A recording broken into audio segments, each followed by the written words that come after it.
미국 예일 대학교에서 만든 도구가 하나 있습니다. 여기 보시면 뭐 색깔 이렇게 나와 있잖아요. 이게 이 양반이 만든 툴이에요.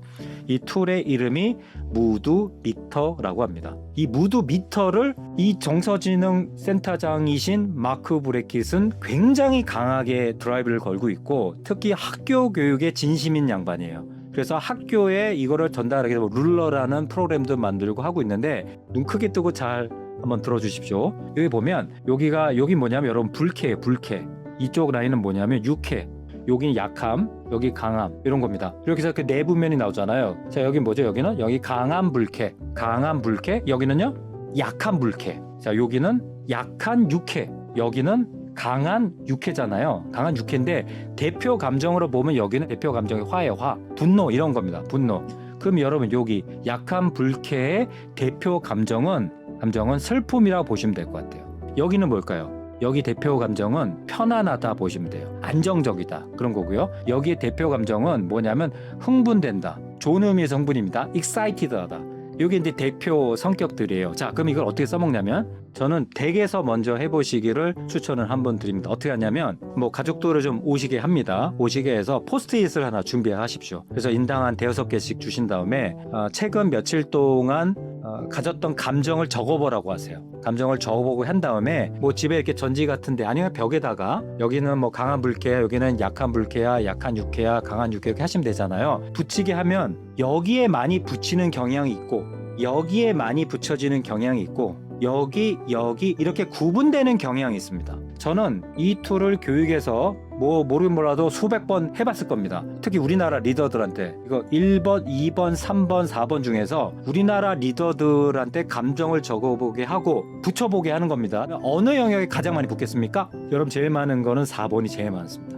왜 그런지 모르겠는데 하여튼 4번이 제일 많고요. 그런데 신기한 점은 이 교육을 시작할 때 하면 이쪽에 많이 붙어 있습니다. 교육을 몇 시간 뒤에 해보잖아요. 어디에 많이 붙을까요? 이쪽으로 많이 이동합니다. 오른쪽으로 상당히 많이 이동합니다. 자, 그런데 중요한 거 지금부터입니다. 이렇게 붙였는데요, 여기에 많이 나오잖아요. 그러면 아마 저 영역에 해당되는 팀은 뭔가 지금 번아웃 돼 있거나 스트레스가 굉장히 많거나 심각한 문제가 있을 확률이 굉장히 높다. 그리고 긴장도가 굉장히 높아져 있다. 팽팽해 있다. 이렇게 보셔도 무리 없습니다. 그러니까 이런 사람들한테 뭐 해보자 되겠습니까? 안 그래도 막 걱정하고 있고, 화가 나 있고, 막 스트레스가 쌓여 있고, 뭐 번아웃 돼 있고 이랬는데, 뭐 팀장님이 아빠가 엄마가 애들한테 하자 그러면 할까요? 글쎄요. 아마 하더라도 하는 척을 하겠죠. 아마 잘 안 될 겁니다. 자, 다음. 약한 불쾌 많잖아요. 그러니까 대체로 여기에 감정의 결은 좀 무기력한 겁니다. 뭘 해도 동기부여가 좀 안 돼. 우울해요.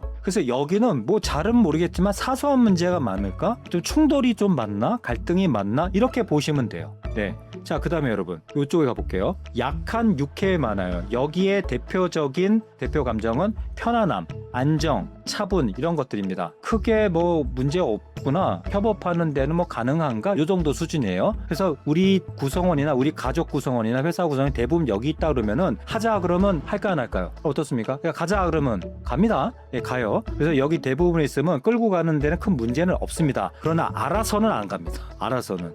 여기 있죠. 우리 구성원들을 해보니까 감정 이름을 적어서 붙어보라면 다 강한 불쾌 있습니다. 그럼 뭔가 하셔요, 빨리. 이분들은 월화수목 금금금금금 일하는 사람들입니다. 뭔가 해야 돼. 굉장히 창의적이고 적극적인 사람들입니다. 그래서 이분들은 뭔가 벌려야 되는데, 문제는 너무 흥분해 있어가지고 실수를 할 수도 있어요. 그래서 살짝 긴장의 포인트를 줄 필요가 있습니다. 그러니까 조직의 관점에 보면 이렇게도 좀 할 수 있는 겁니다. 자, 그런데 질문. 우리 조직의 대부분 여기 있습니다. 자, 여러분, 저 1, 2, 제가 3, 4로 할게요. 우리 구성원들이 대부분 여기 있어요. 내 가족 구성원들이 대부분 여기 있습니다. 그럼 이들 어디로 보내야 되죠? 뭔가 잘해보고 성과를 보내려면 어디로 보내야 됩니까? 바로 이쪽으로 보내야 되나요? 지금 막 스트레스가 이렇게 쌓여 있고, 하기 싫어서 억지로 하고 있고, 막 스트레스가 넘치고, 그런 사람들한테 갑자기 막 기뻐라 그러면 될까요? 안 됩니다. 이건 불가능한 일입니다. 어떻게 되냐면 일로 내려보내야 돼요.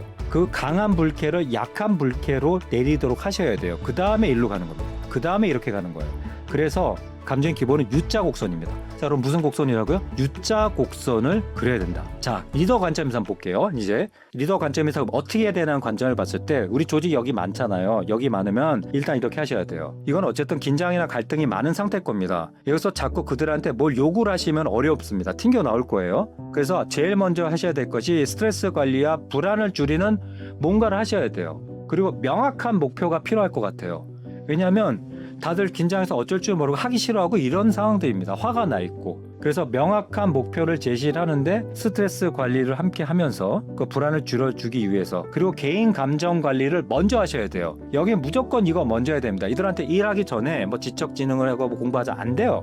자, 그 다음에는 여러분 밑으로 내려보겠습니다. 요게 어떻게 되냐면 강한 물체에서 좀 내려오더라도 뭐 하고 싶진 않을 거 아닙니까? 아직도 무기력하고 좀 그래요. 동기가 좀 부족합니다. 그러면 자꾸 의미를 강조해줘야 돼요. 우리가 이 일을 왜 하지? 그리고 점진적인 에너지 회복할 수 있도록 좀 맛있는 것도 사 먹이고 비타민도 주고 쉬운 과정부터 천천히 하게 해줘야 돼요. 그 다음에 오른쪽으로 가는 겁니다. 그리고 갔을 때는 이제 편안하고 좀 안정적인 상태에 있는 사람들이에요. 뭐 이렇게 가셔도 되지만 여기 있는 사람들한테는 적절한 긴장감과 도전 과제를 줄 필요가 있어요. 왜냐하면 여기에서 편안하고 안정되니까 사람은 그거 벗어나기 싫어하는 경향이 있지 않습니까? 그래서 살짝의 긴장감과 도전 과제 조금만 더 해보자. 그거 아마 할 거예요, 이들은. 왜냐하면 그리고 기본적으로 지금 감정의 계열이 괜찮으니까. 그래서 여기의 핵심은 뭐냐면 지속하자입니다. 여러분 같이 한번 해봅시다. 지속하자. 네, 핵심이에요.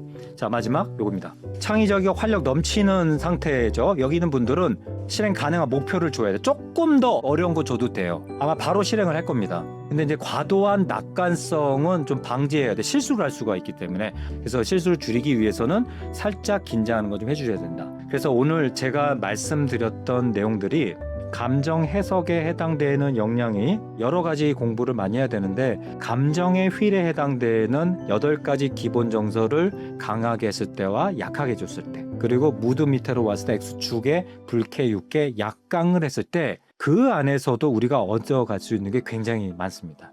제가 아주 좋아하는 이 이야기인데요. 오늘 마지막 이야기가 되겠습니다. 일본에 내려오는 뭐 옛날 얘기 같은 거라고 합니다. 이 전국 시대에 아주 사람 죽이는데 이골이 난 사무라이 한 명이, 호전적인 사무라이가 선사를 찾아갔다고 합니다. 이 사무라이가 그랬답니다. 선사, 천국과 지옥의 차이를 말해보시오. 뭐 그랬답니다. 그랬더니 그 무서운 사무라이한테 대고 손가락 째가면서 어디 감히 너 따위 놈이 여기 와서 그런 거를 묻는다고, 썩 꺼져라 이랬답니다. 그랬더니 이제 사무라이가 어떻게 됐겠습니까? 열받았겠죠. 죽여버리겠다고 칼을 쫙 뽑은 거예요.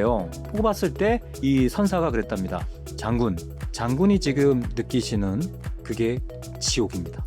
그랬더니 이제 사무라이가 내가 이런 상황을 느끼는 게 지옥이란 얘기구나. 내가 큰 실수를 했구나 하고 자기가 자각을 했나 봐요. 정중하게, 선사님, 제가 큰 실수를 했습니다. 저에게 큰 깨우침을 주셨습니다. 죄송합니다 하고 이렇게 선사한테 공손하게 했다고 합니다. 그때 이제 선사가 그런 말을 했다고 합니다. 장군, 지금 느끼는 그것이 천국입니다. 이렇게 얘기했다는 거죠. 그래서 저분은 그 감정을 인지하고 해석한 것에 따라서 천국과 지옥을 왔다 갔다 했는데, 저는 이 메타포가 굉장히 좋아요. 그래서 막 화가 났을 때도 감정을 좀 지켜보면서 감정이 더 올라가지 않도록 감정 이름을 붙여보고 처음에 1초 잡아본 그 연습을 이제 계속 해보고 있는 것들이죠.